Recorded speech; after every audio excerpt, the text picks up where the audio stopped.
Eu lembro que a gente vai falar hoje sobre a atitude construtiva na obra da criação. É a segunda página do primeiro capítulo.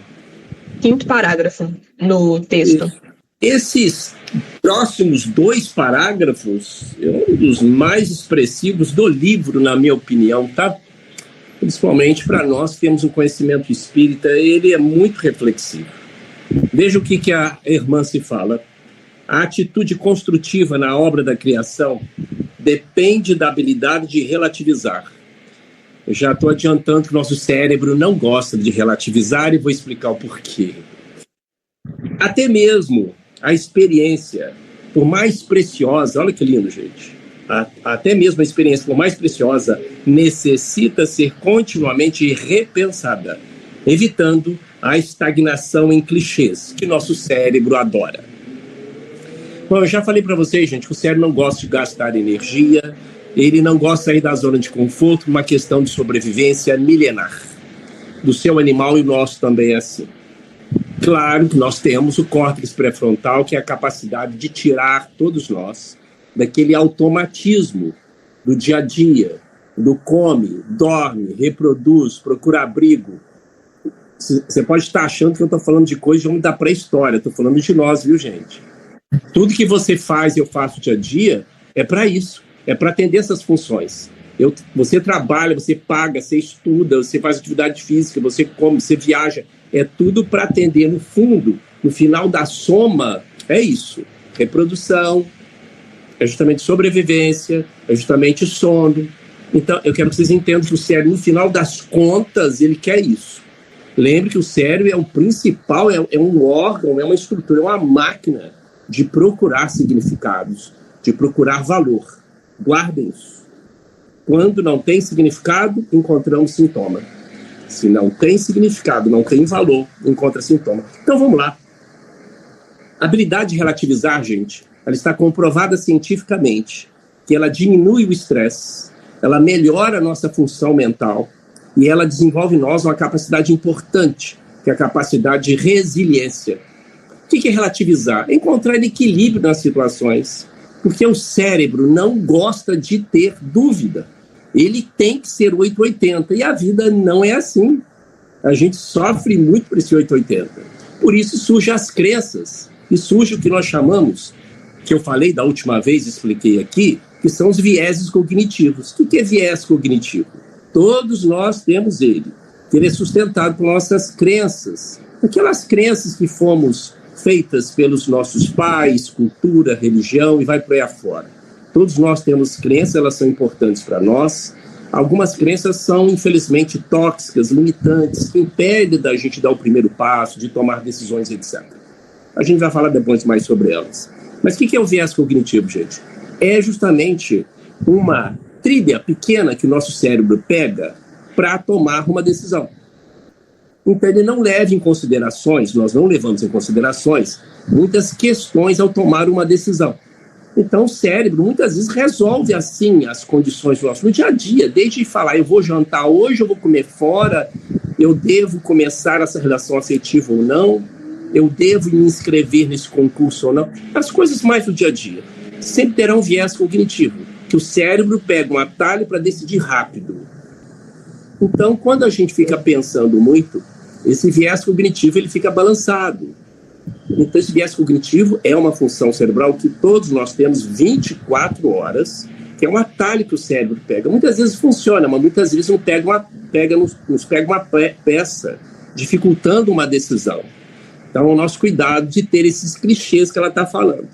Quando a gente não desenvolve o relativizar, a gente vai ficar à mercê dos vieses cognitivos. Então, a gente acaba caindo nesses clichês, a estagnação dos clichês. Em que os religiosos, eu sou espírita, muitos aqui são, acabamos pertencendo a isso, porque acabamos, gente, devido à nossa cultura, às nossas crenças, o nosso cérebro não gosta de ter dúvida, é 880. Então, a capacidade de relativizar é a capacidade de dar condições mentais, saúde mental para nós, capacidade de flexibilizar, enfrentar situações mais difíceis.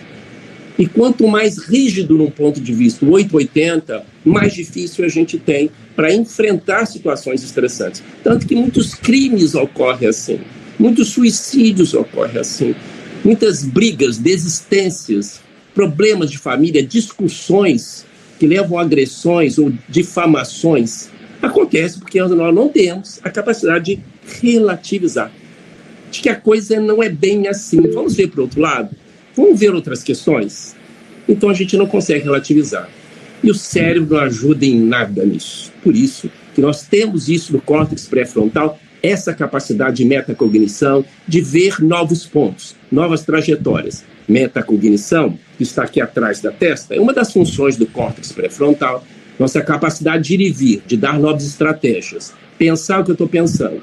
Então, gente, relativizar é essencial. Existem técnicas em psicologia, chamada terapia cognitivo-comportamental, que nos ajuda a relativizar situações. Por exemplo, todos nós devemos, uma das técnicas, todos nós temos pensamentos negativos, todos nós. Ninguém vive sem pensamento negativo. Só que esses pensamentos negativos, muitas vezes, nos colocam num filme de terror. E uma das técnicas, chamada de reconstrução cognitiva, da terapia cognitivo-comportamental, é você desafiar esses pensamentos negativos, desafiar mesmo como advogado. Eu duvido que você está certo. Vamos colocar os pés no chão aqui para ver se é a realidade. É uma forma, uma técnica, eu estou falando apenas uma, tá, gente, de desenvolver a relativização, ver o ponto de vista, o espiritismo, que a irmã se fala isso, colocar-se na pele do outro. Porque qual que é a tendência do cérebro? É dar uma resposta rápida, ele quer isso. E uma notícia muito boa. Emoção não tem relativização, tá? Isso não existe. O que são as emoções e sentimentos? Vamos recordar isso. Isso é importante a gente entender isso, gente. Emoção são aquelas emoções básicas que o seu cachorrinho, gatinho tem, todo animal tem. Raiva, medo, alegria, tristeza, nojo, surpresa. São 6 básicos. Isso, gente, dispara de forma inconsciente e rápida diante de um estímulo. Esse estímulo pode ser uma lembrança, pode ser justamente o estímulo que estou aqui na minha frente. Então, por exemplo, vamos supor que o Renato me faça uma crítica feia aqui sobre o meu trabalho. Eu vou sentir tristeza, raiva ou até medo. E não existe relativização nas minhas emoções. Aí eu vou sentir um pouquinho de medo com um pouquinho de surpresa. Não, é rápido. Então, esse é um dado neurocientífico, feijão com arroz. O cérebro não relativiza emoções. Se eu vejo uma aranha, eu vou ter aquela reação de luta e fuga. Eu vou correr, vai o medo, ou a raiva diante de uma situação, ou a alegria diante de uma situação muito gostosa. Eu vejo uma pessoa que muito tempo eu não vejo, recebi a notícia que eu ganhei na loteria, ou que realmente eu fui promovido no trabalho. A emoção de alegria surge na hora, eu não tenho como relativar isso. Por isso, gente, que as emoções, nós não temos como dissimular elas socialmente. A emoção vem rápido. Por isso que a emoção ocorre ao nível do palco do corpo. É uma reação hormonal orgânica, dilatação da pupila, a frequência cardíaca aumenta, a liberação de cortisol, adrenalina, os músculos eles enrijecem para nos preparar para a alegria ou para a fuga ou para enfrentar o problema. Então, a emoção é uma reação corporal. Tanto que a gente fala que a gente não sente emoção, a gente expressa a emoção. Diferente dos sentimentos. O sentimento, segundo as neurociências, praticamente somente a espécie humana tem. Alguém perguntou alguma coisa? Não? Não? Eu só queria voltar no cérebro. Pode falar. Parece que quando você fala do cérebro, parece que ele é um intruso vivendo dentro da nossa cabeça. Se fosse um outro ser que está sempre brigando com ele. Tipo assim, você me ofendeu, não fui eu, foi meu cérebro. Você matou fulano, não fui eu, foi meu cérebro. Então, me orienta um pouco mais sobre isso. Até onde, né, eu sou responsável pelo que o meu cérebro preguiçoso não quer fazer ou quer fazer, entendeu? Ângela, a lei não está nem aí, é você, é o seu cérebro. Então nós somos o nosso cérebro, nós somos um conjunto dessas formações segundo a neurociência. O que forma a nossa consciência, Ângela, é o conjunto de todas essas funções que eu estou explicando para você. Do ponto de vista espiritual, nós sabemos que o espírito tem um cérebro, que é o cérebro do corpo espiritual, que tem essas mesmas funções e, segundo os espíritos, tem funções até mais elaboradas. Mas ele precisa do cérebro para manifestar as suas negatividades ou a sua intelectualidade. Então, o cérebro é apenas um órgão de manifestação do espírito. Mas nós temos que lembrar que ele nos dá funções para facilitar, dificultar muitas das nossas negatividades ou qualidades. Então, é um conjunto, né, Ângela? A gente pode falar assim. Mas o que eu quero dizer é isso, nós não somos o nosso cérebro. Então, você não é a raiva que você sente que eu te fiz uma crítica. É esse ponto que a gente tem que chegar, gente. A gente não é partes do nosso cérebro. A gente não é justamente um quebra-cabeça.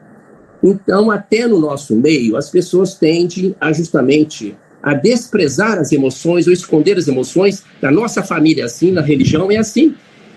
O homem não chora, você é fraco. Se sentiu raiva daquele instante, você é descontrolado. E você sentiu medo, quando você estava perto da altura, você é muito medroso. Então, vejam só, a nossa sociedade, a nossa cultura, eu, você, todos nós, acabamos em nós mesmos. Acabamos rotulando, de forma pejorativa, as emoções, que é uma função fisiológica para a sobrevida. Então, olha só que coisa bonita, gente, fazer as pazes com a sua emoção. Eu lembro certa vez perguntaram para a monja Coen, eu não sei se é o nome dela, a monja Coen, é uma monja budista famosa no Brasil. O repórter perguntou: monja, você sente raiva? Ela disse: claro. O repórter ficou assustado. Você? Mas você é uma monja, como é que você pode sentir raiva? Você, meu filho, mas isso faz parte da função cerebral nossa. Nossa, ela deu uma resposta que eu nem imaginava, a inteligência dela. Porque você pode ter uma santidade no corpo, mas seu cérebro precisa sobreviver. Você não vai sentir medo de uma barata, você não vai sentir medo de altura, como todos, se você não estaria vivo. Acho que eu já dei aqui o exemplo, gente. Isso é muito bom para a gente enfatizar isso. Nós estamos falando de neurociências e espiritualidade, a gente tem que enfatizar algumas coisas para até responder a Ângela. Gente, certa vez, eu já falei isso, existe uma doença rara chamada doença de Utaviet, desse alemão descobriu. Doença de Utaviet. É uma doença que ocorre uma alteração genética e depósito de proteínas muito grosseiras, não solúveis, em várias partes do corpo, deixando até as vísceras grossas. E a pele, alteração da pele. Essas proteínas, às vezes depositam em algumas regiões do cérebro. E certa vez, depositou numa região cerebral chamada amígdala cerebral. A amígdala cerebral, gente, é uma região profunda que nós temos dos dois lados, quase do tamanho de uma pequena azeitona, que ele dispara essas emoções básicas. Isso está no animal, em todos nós. A raiva, o medo, a tristeza, o nojo, o surpresa, ele dispara rápido diante de um estímulo. Então, certa vez, uma mulher nos Estados Unidos chamava a mulher que não tem medo.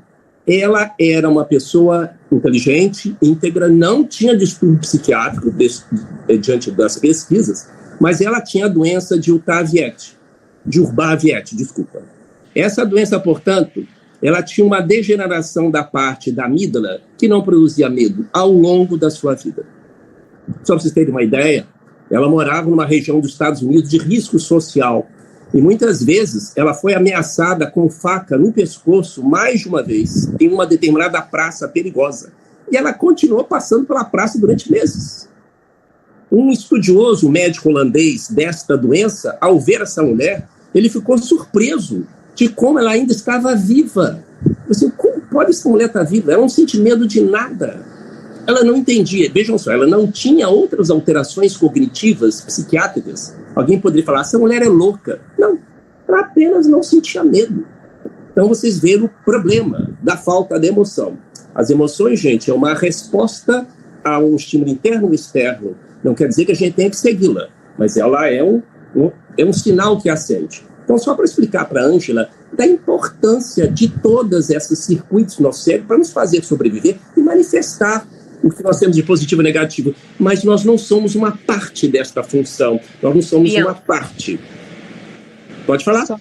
Só uma questão. A gente está sempre sentindo alguma emoção? Ou essas emoções, elas vêm em determinados momentos? Obrigado pela pergunta, querida. É isso mesmo.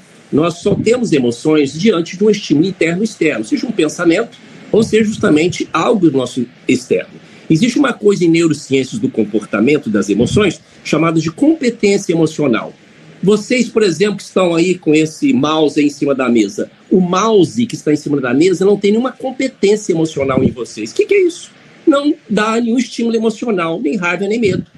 Mas se tiverem uma aranha ou uma barata em frente, nem precisa dizer o que vai acontecer. Ou se tivesse a fotografia de uma pessoa muito querida perto desse mouse, é diferente. Aquele objeto tem uma competência emocional, entendeu, Luísa?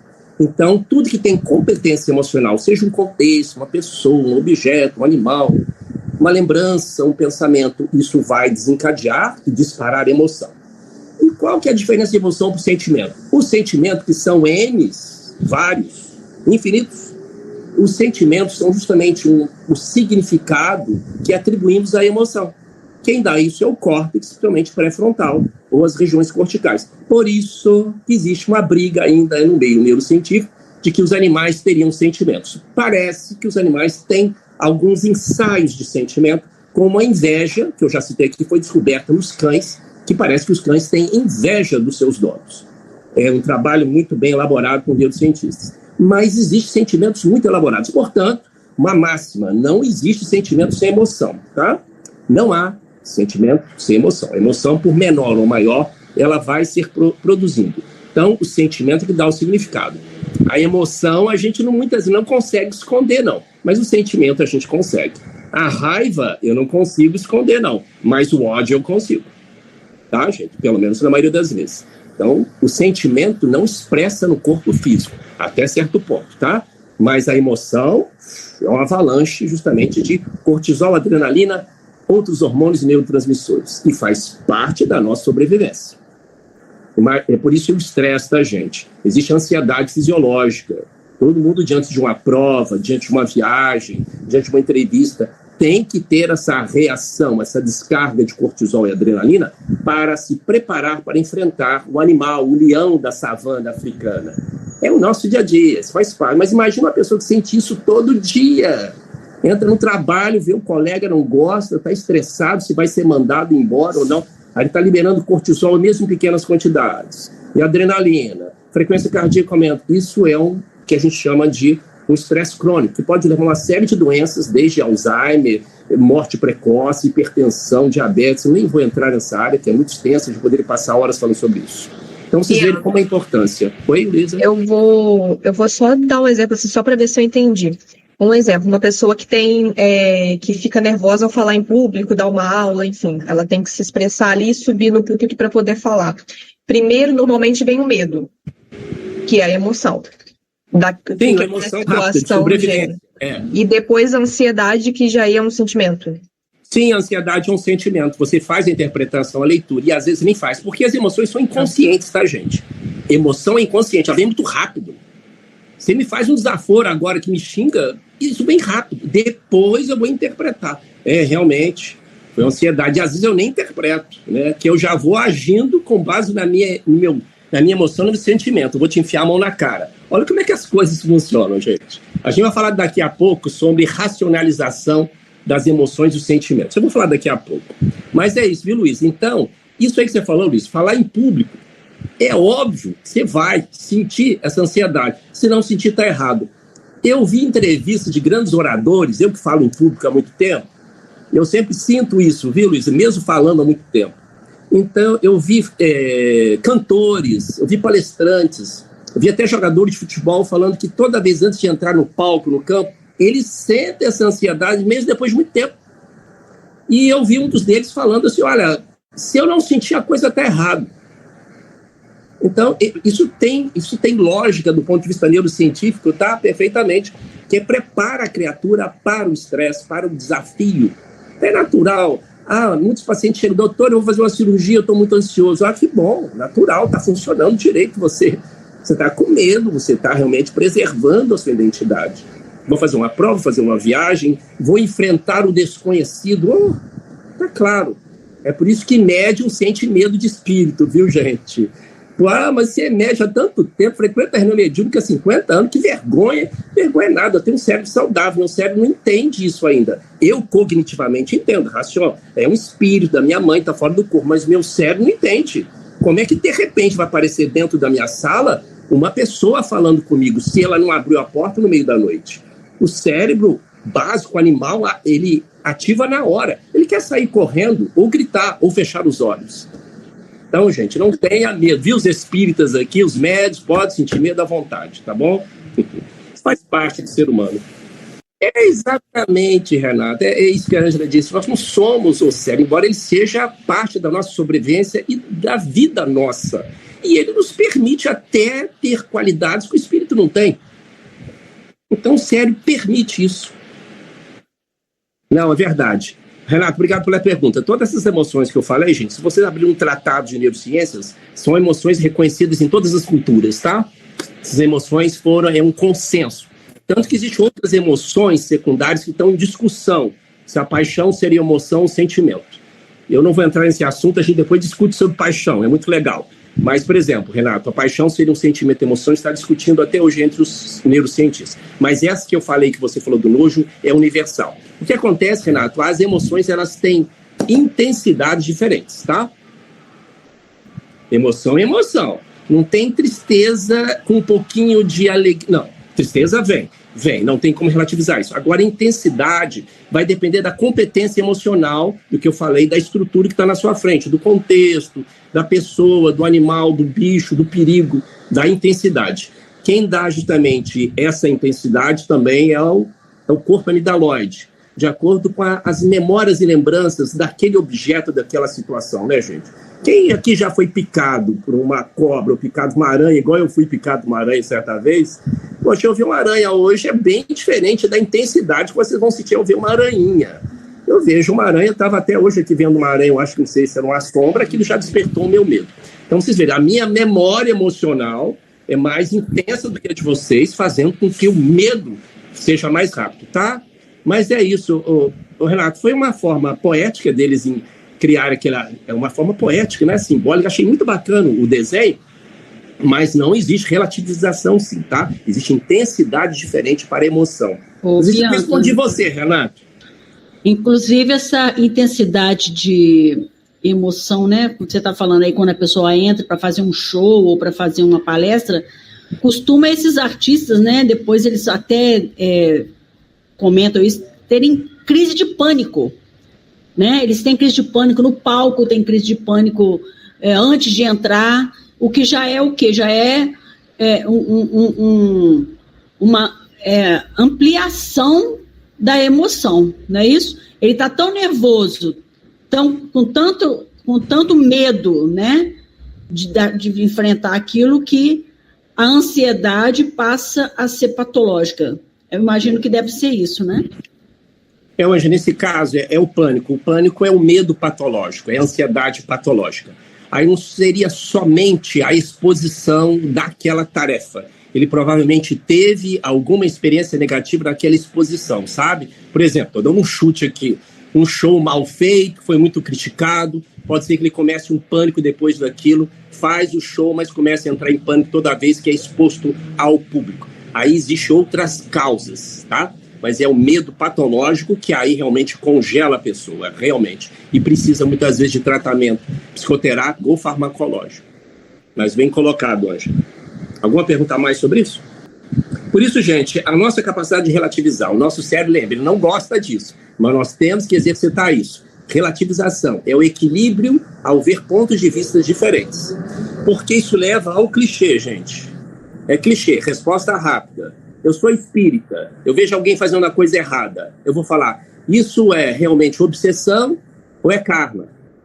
Olha só, a gente joga para isso. Existem situações mais complexas, gente. Nosso cérebro, em determinadas situações, não consegue dimensionar e levantar pesos que nós precisamos desenvolver, que é através da relativização. Então, por exemplo, vocês estão falando de aborto aí. Todo mundo falando de aborto. Eu sou espírita cristão, então eu lanço uma resposta. Ó, o aborto é um assassino, quem fizer é criminoso, acabou. Até que alguém fala assim, Carlos, a minha irmã está com pré-eclâmpsia ou eclâmpsia. O médico falou assim, que se ela não tirar o neném, ela vai morrer. E aí eu bato para ele, não, mas é um crime, gente. Olha só o 880. Eu não sei relativizar.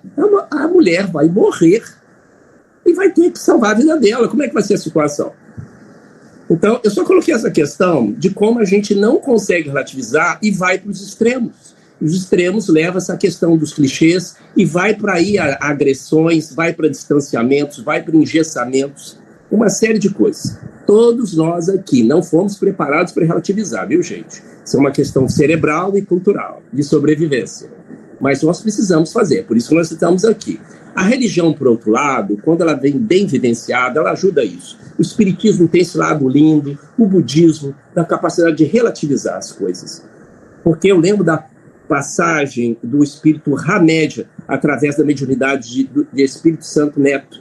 É um médium que as pessoas falam muito pouco dele, é o espírito Hamed. Eu indico as obras dele. Mas o Hamed fala, qualquer forma de apego é caminho para a dor, principalmente apego a ponto de vista. Quanto mais rígido, maior o sofrimento. Ele fala isso. Quanto mais apego, mais sofrimento. Apego não é só coisa material, não. Eu sou apegado às minhas... Não. É ponto de vista, crenças. Rígido vai ter sofrimento. A gente vê isso muito no centro espírita, quando a gente começa a trabalhar em reunião mediúnica. A gente se vê nos espíritos sofredores, porque eles tiveram um ponto de vista muito ali rígido e continuam sofrendo com a família, desencarnado, sofrendo naqueles ambientes. A gente se identifica com eles, porque tiveram aquele ponto de vista sobre alguma questão que eles não concordam e continuam sofrendo e vai no centro ser ajudado. Isso, para quem não é espírita, se chama reunião mediúnica, em que a gente tem a capacidade de conversar, doutrinar com o espírito através do médium. Então, gente, essa questão da relativização é saúde para o nosso cérebro. Aí que ela vem. Esse segundo parágrafo eu acho lindo, gente. Eu acho lindo esse próximo parágrafo. A gente poder passar dias só falando sobre ele. Mas vamos lá, vamos começar pelo menos ele. Eu acho lindo esse parágrafo, hein? Depois vocês leiam eles com calma. A vida é regida pela suprema lei da impermanência. Isso já é um soco no estômago. Tudo acaba, tudo. Só existe uma coisa constante, a mudança. Heráclito, filósofo Heráclito. Só existe uma coisa. Budismo fala isso, o espiritismo fala isso, Jesus fala isso em várias passagens dele, da lei da impermanência. É terrível, gente. O cérebro quer agarrar tudo, a gente quer tudo para agora e não quer largar aquilo. Infelizmente. Aí ocorre o sofrimento. Se a gente quer reter, a gente sofre. Aí ela começa, olha que coisa linda. Certo e errado são critérios sociais mutáveis, sob a perspectiva sistêmica. Apesar disso, são referências úteis à maioria dos habitantes da Terra. Funcionam como estacas disciplinadoras. Para aí. Olha que coisa linda, gente. A capacidade de relativizar o certo e errado. Ô, Carlos, a irmã do Fô tá maluca. Ela é louca. É claro que certo, errado é errado. Claro, gente. São referências culturais, religiosas, éticas, legais que eu e você temos. Mas chega a determinadas situações que não tem essa divisão perfeita. Isso aqui é certo, isso aqui é errado. Isso aqui é do bem, isso aqui é do mal. Não existe. Essa linha é muito diáfana. À medida que a gente avança psicologicamente, intelectualmente, e numa sociedade mais complexa. Então veja como é relativo o que eu disse, por exemplo, do aborto. Todo mundo fala que não pode matar, Carlos, é crime. Claro, é crime, eu não posso matar ninguém, até do ponto de vista religioso, moral e ético. Mas você está numa linha de batalha, de guerra. O Renato sabe aqui. Você não vai matar? Não vou matar. Se você não matar, seus colegas vão te matar. Porque se você não matar o outro, os seus colegas vão querer te matar, porque eles vão morrer se você não matar. Olha como é que a coisa é. Tem que relativizar. Eu estou lá no cortisol, estou naquela baixa do cérebro, o cérebro está funcionando no modo sobrevivência, eu não vou matar. Você está numa luta terrível com um bandido, um malfeitor que entra da sua casa, você rolando no chão com ele. Você não vai tentar matá-lo para tentar sobreviver e salvar a sua vida e dos seus familiares? Então, gente, estou dando coisas que parecem muito clichê, mas como é importante a capacidade de relativização do certo e errado. Isso é na nossa vida. Todos vocês já passaram por isso, eu passei, talvez estou passando, e muitos aqui. Tem que tomar uma decisão, mas você fica assim, isso aqui é certo ou errado? E você acaba pedindo, às vezes, ajuda das pessoas, e até para um profissional, é muito saudável isso, tá? Mas não existe, para muitos dos nossos problemas, uma resposta pronta, perfeita. Isso aqui é certinho, isso aqui é errado. Não existe. Essa linha é muito diáfana, porque existem contextos diferentes. Por isso que é muito mais fácil, gente, você me pedir a opinião de um problema que você está passando e eu falar um monte de coisa para você e você depois tomar a sua decisão, porque eu não sei as emoções que você está passando que pesam na sua escolha. Vocês estão entendendo? É muito fácil eu falar tecnicamente para você, ó, você está com esse problema, faz isso, faz aquilo, e depois você faz. Tudo bem, legal. mas eu não consigo entrar nas suas decisões emocionais, porque a emoção pesa em todas as escolhas. Guardem isso. As emoções e sentimentos pesam. Não interessa o que você vai fazer. Até os juízes, na hora de tomar decisões, um advogado, alguém que está utilizando contas numéricas, através de gráficos, tomadas de decisão racionais, vai entrar emoção. Guarda isso em neurociências. Então, olha que beleza isso, a capacidade de relativizar o certo e errado. Então, o que hoje é errado, gente, amanhã será o certo e vice-versa, tá? Porque existem questões culturais, morais e éticas para isso. Então, à medida que a criatura conhece mais, amadurece mais, ela pensa fora da caixinha, olha a metacognição que nós falamos, a capacidade de ver novas estratégias, é a capacidade de estabelecer se o errado e o certo não é tão certo e o outro não é tão errado. A nossa capacidade de relativizar. Claro, nós sabemos, gente, que tem coisas que são certas e coisas que são erradas. Isso, como ela disse, é uma estaca demarcatória para referência. Eu preciso de uma referência. A sua criança, seus filhos precisam de uma referência do que é certo e errado. É óbvio. Nós precisamos de referência. Todos nós temos referência. Isso é muito importante. Aliás, gente, o cérebro só muda quando tem uma referência, viu? Guardem isso, tá? Essa referência pode ser uma pessoa, pode ser um livro, pode ser um filme, pode ser uma lembrança. Veja só que interessante. Imagina aquela criança lá no subúrbio, passando fome, e eu chegar perto dela e falar assim, olha, estuda bastante que você um dia vai sair dessa situação. Ela pode até fazer isso, mas não vai funcionar. Se ela ver alguém lá do meio dela saindo dessa situação, aquilo é uma referência para ela, ela provavelmente vai ter significado e vai querer fazer aquilo, se aquilo tiver significado para ela. Lembre-se disso, gente, o cérebro muda quando tem referência, tá? Pode ser por aspecto negativo ou positivo, viu? Então, a referência pode ser uma pessoa, pode ser um livro, pode ser um filme. Ah, Carlos, eu mudei porque é do nada. Não existe do nada para o cérebro. Ele teve uma referência para mudar. Assim, a propaganda, os filmes. Quantos professores, gente, eles influenciaram vocês na escolha da profissão, na escolha de uma atitude, um familiar? Assim vai, tá? Se vocês pararem para pensar, sempre tem uma referência. O livro que leram e assim por diante. Então, guardem isso. Então, gente, a nossa capacidade de... É lindo que a irmã Dufour fala, porque as religiões tradicionais, infelizmente, o espiritismo absorveu isso das religiões tradicionais. A capacidade do mal e do bem. Nós acabamos justamente levando esse polo. Isso aqui é do mal, isso aqui é do bem. Isso não existe. Se você parar para pensar, tudo é feito para o bem da criatura, tá, gente? Depende, mais uma vez, do ponto de vista, olha a relativização. Antes a gente demonizava a maconha. Hoje os pacientes estão batendo no meu consultório para usar canabidiol para o Alzheimer, que não está comprovado cientificamente para o Alzheimer, para outras doenças sim. Então vocês veem como é que a coisa muda. As pessoas estão pedindo canabidiol. Então antes isso era um horror. Então, gente, tudo é feito por bem. Guardem isso, tá? A faca é feita por bem. Imagina uma cozinha sem faca. Não dá nem para cozinhar. Mas você pegar uma faca para enfiar numa pessoa, tem um aspecto negativo. A dinamite ou a pólvora é maravilhosa para engenharia de estrada ou para demolição de um prédio. Você pegar isso para praticar terrorismo. Estou dando exemplos aqui, gente, só para vocês introduzirem aqui comigo a importância de relativização. Tudo é feito para o bem. Dinheiro, sexo, poder, energia, inteligência, seja lá o que se passar na tua cabeça, a gente pode usar aquilo para o aspecto negativo, para o aspecto positivo. E ela terminando aí, né? 2 minutinhos, né, Renata? Terminando aqui, ó. Porém, em certa etapa do amadurecimento espiritual, constituem-se amarras psicológicas na descoberta da realidade pessoal, cuja riqueza está nos significados únicos construídos a partir dos ditames da consciência. Então, o que ela quer falar nisso tudo? Nós vamos falar mais tarde, gente.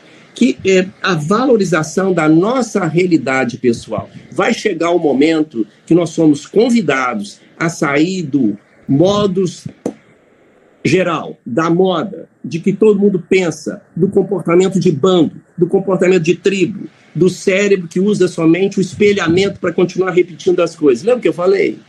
Vai chegar um momento que a evolução, e a nossa evolução psíquica também, vai nos chamar isso, a capacidade de sair e pensar fora da caixinha. Isso é um caminho muito individual. A gente vai falar isso semana que vem. Deixa eu só comentar essa última frase aí. A gente tem um tempinho. É tão bonito isso. Você assume, né? Assume uma posição, assume um comportamento, assume um ideal, e a partir desse momento não tem nada que faça você voltar atrás.